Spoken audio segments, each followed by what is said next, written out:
Hello, welcome back to Tay Radio, everyone. I'm your host, Annalie Reyes. And I'm your co-host, Santi Hernandez. And I'm your co-host, Javier Vicuna. On today's show, we'll be talking with a very special guest, Alexa Davidson. And before we talk about our topic today, I'm going to hand it off to Annalie, who's going to give us the quote of the week. Thank you, Santi. We do have a guest, and it's really exciting to have her here. And I did want to say my quote of the week, which is, do not let what you cannot do to interfere with what you can do. And the person who said that was John Wooden.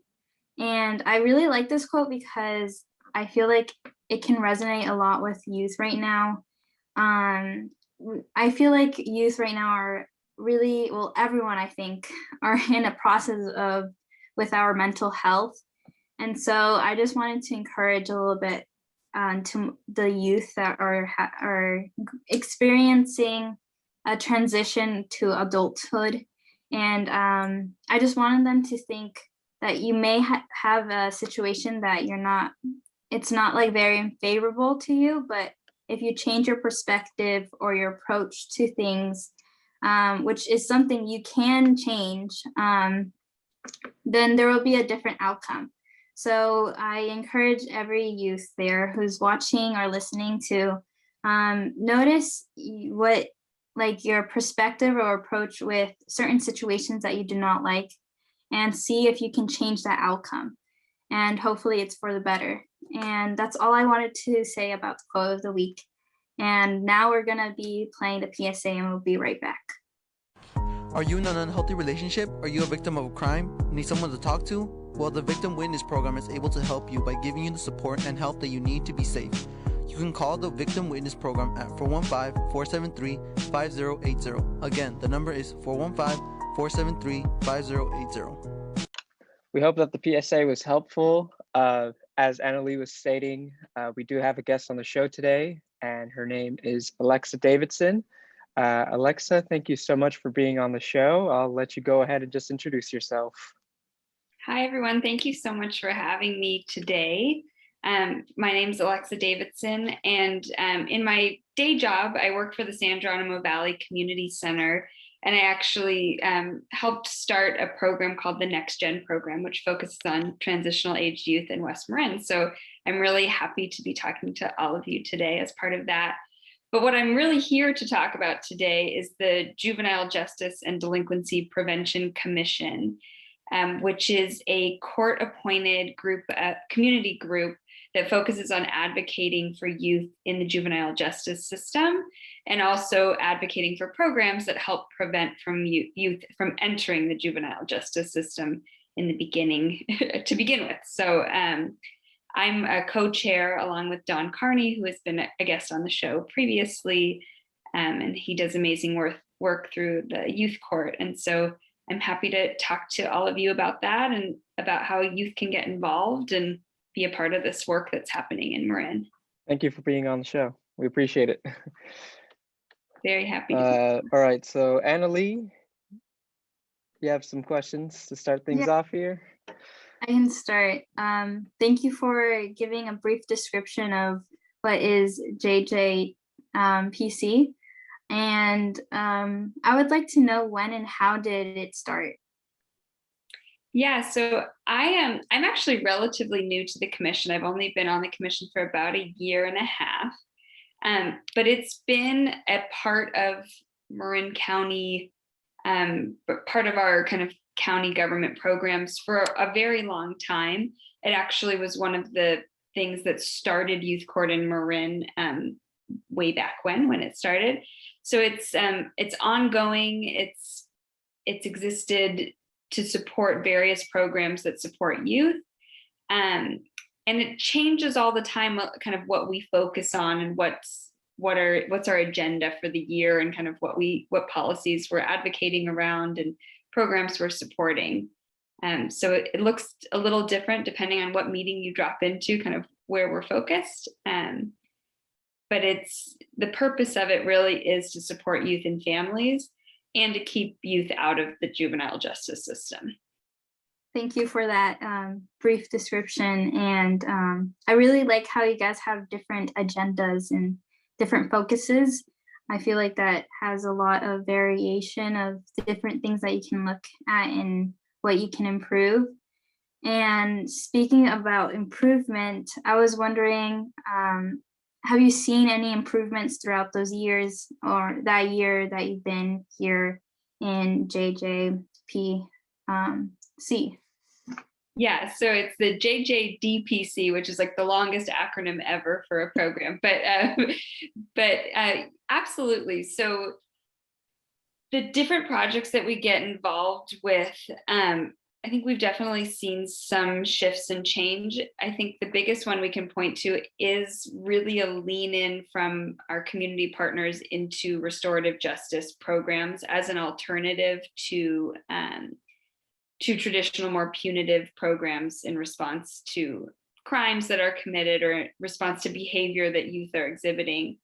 And I think that part of that is the work that's been done at the JJDPC level, but also part of that is looking at, we really are starting to understand young people and their behavior, and that it's not necessarily criminal behavior, but more could be connected to things like trauma or racism or mental health or substance use, that these things are it's a more complex picture. And so I think that the JJDPC is really interested in leaning on our partners who are doing really important work in all of these different areas to figure out how do we better support youth. And so one of the things that I love about our meetings is we have different organizations come and teach us things. So we've had, just this last year, I can think we had Police Free Schools came and did a presentation for us.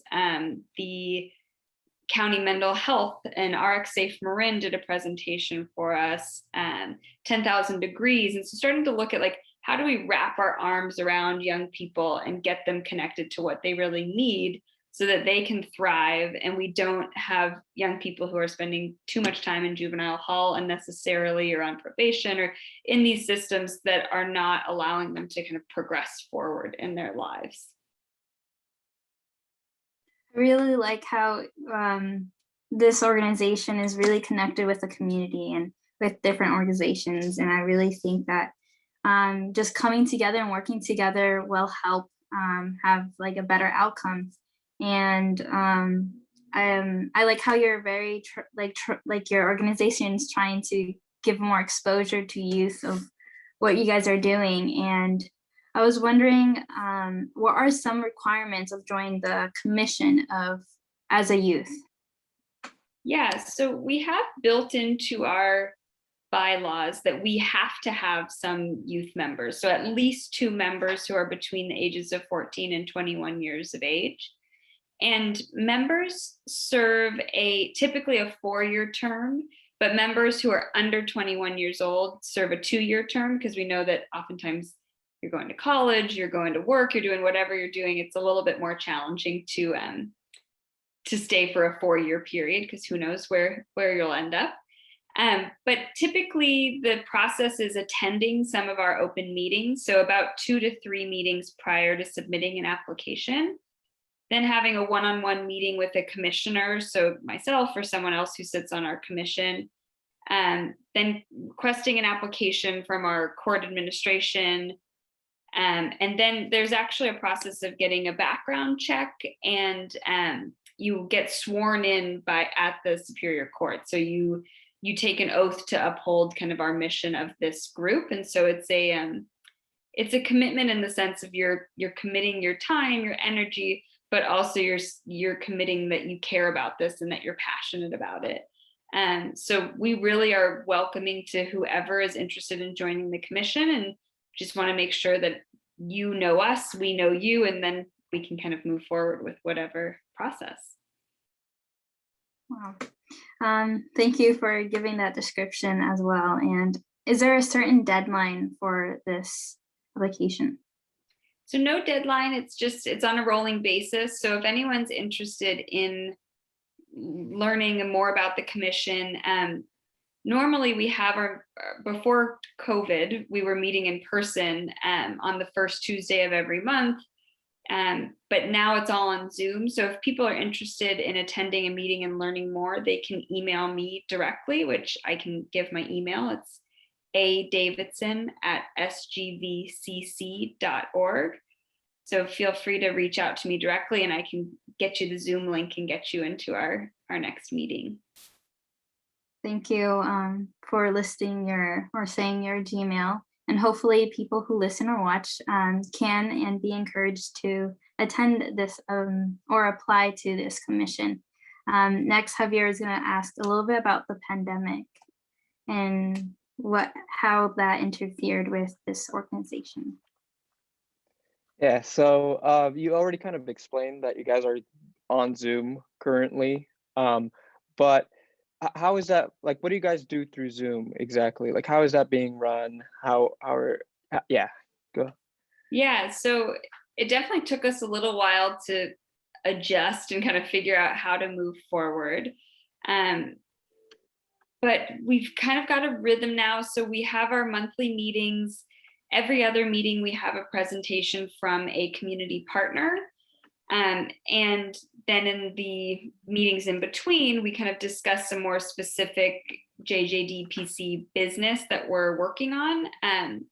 One of the projects we're really engaged in right now is collecting comprehensive data on school resource officers and their interactions on school campuses, and understanding kind of the larger system at play and kind of how school resource officers are interacting with students.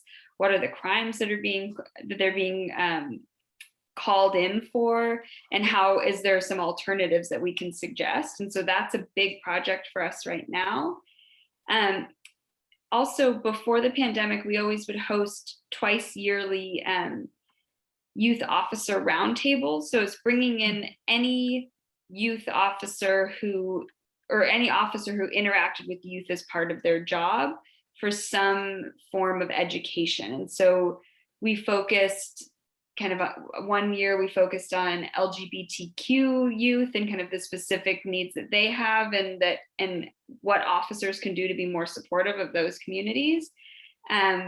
We had one planned to really focus on newcomers and the specific challenges that those individuals face and how officers can interact in a way that feels welcoming and supportive. But we didn't get to have that online education. And so we're kind of now figuring out, like, okay, how long are we going to be here? Do we need to start planning some of these virtual events? Are we going to try to do them in person a little bit later? So it's still a process. We're trying to just move forward, and in some ways, a lot of people can attend more regularly because we're on Zoom, and so it's easy to just drop in from your living room or wherever you are. And I led a meeting from vacation. I was in Montana camping, and I Zoomed in and led a meeting for our commission. So there's some benefits for sure, but also some challenges, and we miss seeing each other and interacting with youth and all of that. I think it's great that you're giving opportunities to all sorts of communities, and I think that's amazing. And I know, we totally understand the struggle of like whether or not we can do events in person now, since people are starting to get vaccinated, and I think high school's opened up now too. Mm-hmm. So hopefully those events can hopefully start coming to fruition soon again. But and I should mention one more thing related to what we do, and it's actually one of the reasons we exist in the first place, is to conduct inspections of juvenile hall and any law enforcement facility that holds youth in a secure lockup facility. And so that is one of our mandates by the state and by the county, is to be checking for compliance, that these, the youth have access to the necessary services they need, the facilities are clean and well kept. And so we're making sure that those things are up to code. And so those inspections, we did complete them this year, but we had to do them a little bit differently with smaller groups going to do those inspections, and we didn't get to have the one-on-one conversations with youth in who were in juvenile hall, which normally we get to kind of hear from them about their experience. But to really be safe with COVID measures, we just made sure that, you know, we did the inspections away from other people. So that's something we look forward to getting to do in person, and really engaging with the youth who we're advocating for ultimately. Thank you for adding. Go ahead. Yeah, I have a question about the inspection. Is it just one time a year, or is there a certain amount that you have to do? Yeah, so it's one time per year. We inspect juvenile hall, and then any police department that holds youth in a secure lockup, they send us a report. The state sends us a report every year that says this police department had 4 cases and held 4 youth for this amount of time, and we have to go check that like they're following compliance, and then submit a report back to the state with any recommendations for changes or things like that. But yeah, it's a yearly inspection. Going off of what you were just saying, I guess to add to that, what are some of the responsibilities that, or like what's expected from someone who joins the JJDPC? Yeah, that's a really good question. And I think that different commissioners choose to engage in different ways. So we do have some subcommittees that get created around, you know, producing and putting together these youth officer events. We have our data subcommittee team, which we've actually renamed it. It's our school safety initiative. And then the inspection teams, and then there's different officer positions you can hold as well. So I'm a co-chair, but we have a secretary position, which are actually held by 2 of our youth officers or youth commissioners. And then we have a commissioner who's responsible for booking speakers to come and talk to our commission. So there's different kind of levels of involvement. And this year was a weird year. So we had a few people who were just like, I'm going to show up to the meetings, but I can't do much else. And then we had other people who were like, I've got all the time in the world all of a sudden, I'm going to really engage. And so we try to kind of support everyone with wherever they're at and how they can participate. It seems like there's a lot of like flexibility, like there's a lot of opportunities for everyone there, especially Absolutely. now. Yeah, okay. Yeah, and we want to make sure that we have a lot of different perspectives and ideas represented. And so if there's barriers to someone participating, we want to eliminate those also. So I think that there's if there's anyone listening who is feeling like, I don't think I could do this, or they're disqualifying themselves for some reason or another, there's always a way to engage. And so feel free to reach out no matter what, if this sounds interesting. Awesome. And let's say someone joins the JJDPC and then you know, they go out and they can't be in it anymore. Do you know of any other opportunities or types of services that they could work on outside of the JJDPC, like when they leave? Yeah, that's an interesting question. So there's so many great organizations. The one that I would point to is connected to the JJDPC, but is Don Carney's Youth Transforming Justice program, which is just it's a little bit more hands-on, working kind of directly within the restorative justice practices that are happening, where the JJDPC is kind of thinking big picture and trying to kind of advocate on a higher level. So they complement each other really well. But Youth Transforming Justice has such great internship opportunities and different things like that.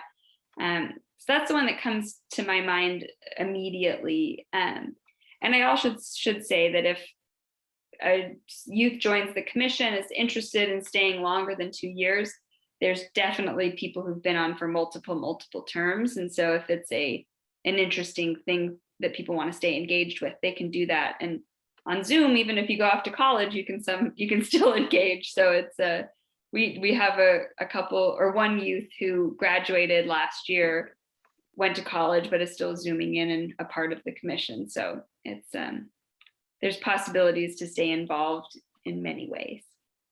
That's awesome. Like it seems like you guys really are flexible, and I really appreciate that about your organization. But just one last question from me here. How can parents get involved with the JJDPC, or how would they get involved in this organization? Yeah, I think parents are such a valuable perspective to add in terms of commissioners. So if there's a parent who's really interested in being involved in kind of that level, absolutely welcome that type of engagement.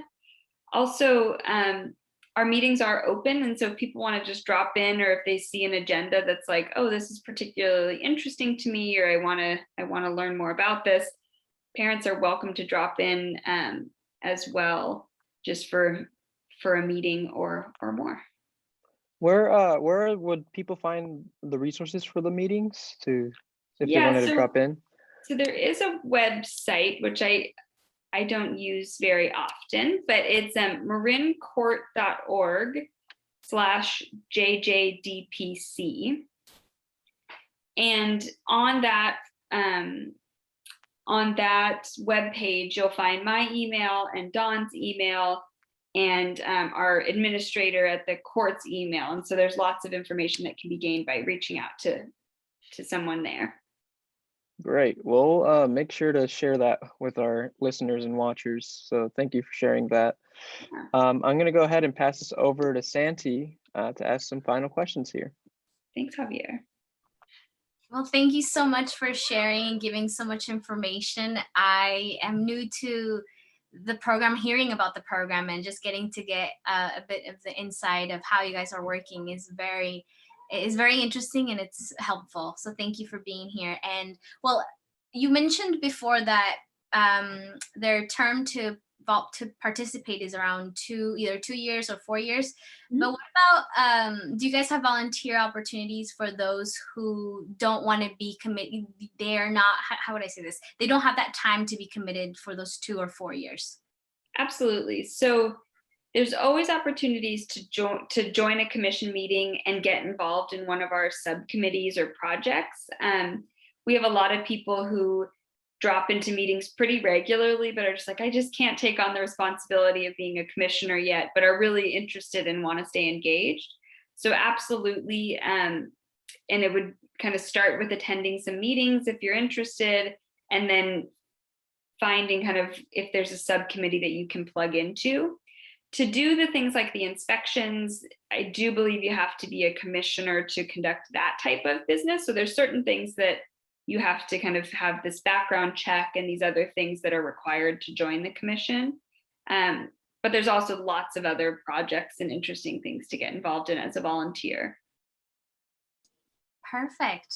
And building from that, what are the experiences the people who are a part of the program, what are the experiences they get? Yeah, so related to that question, I'll add that our commission is full of really fascinating, interesting, incredible people. So we have, our county district attorney, Lori Frugoli, is a commissioner. Don Carney, who runs the youth court, is a commissioner. We have a San Rafael police officer. We've got community partners who work for court-appointed special advocates, and all sorts of different, really interesting, smart people. And as well as just incredible students who are in college and high school who are active and vocal and excited about making sure that this is a priority. So I think that the biggest benefit for me joining was like, I get to sit in the room with really smart people and work on really important solutions. And that felt super exciting. And it felt like a way to really start shifting things or making a difference, where I think it's really hard to see or experience change. Sometimes it can feel like we're hearing the same sad, terrible stories over and over and over again. And today is no exception. There's a lot happening in the world, and to feel connected to a bigger mission is really, really great. There's also such great education opportunities. So aside from the commissioners and the people who attend the meetings, there's these speakers who come in who have really amazing programs and sometimes job opportunities or other volunteer opportunities or ways to get involved. And so I think that that's a really big benefit of being a part of the commission as well. And for young people, although not everyone's thinking about this, it is a good resume builder. It really is kind of a heavy hitting position to hold to be on a court appointed commission for the county. And so those are some, I think, really big opportunities that open up some doors for young people for sure. I agree with that. And yeah, so wow, I'm amazed with all the programs and opportunities you guys have to offer, which is amazing. And as my last question is, what is some advice you can give the youth as our show is about to end? So I want to end with that. What is an advice you can give? I would say get involved and build your team, because I think that there's a lot of individual passion that we each of us hold, and it's hard to know how to channel that into something that can create change. And so whether it's getting involved with the commission or getting involved in something else, is find your people and your team and people who will support you in creating the change that you want.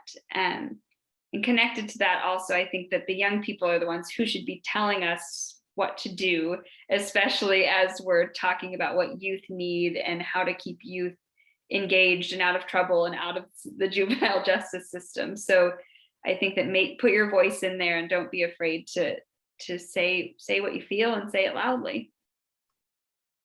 I agree. And I totally agree with you with that. And that's part of what we want to do with the show, is to promote that your voice matters and don't be afraid to speak out about what's important to you. So to everyone who's watching or listening, thank you so much for being a part of our show, because I know you guys are not probably on here, but you guys are watching and listening, and it's amazing, and we are grateful to have our guest here. So thank you so much for being here. And as she said, get involved and get your voice out there, because your voice does matter. And now I'm going to hand it off to Annalie or Javier. Any last words?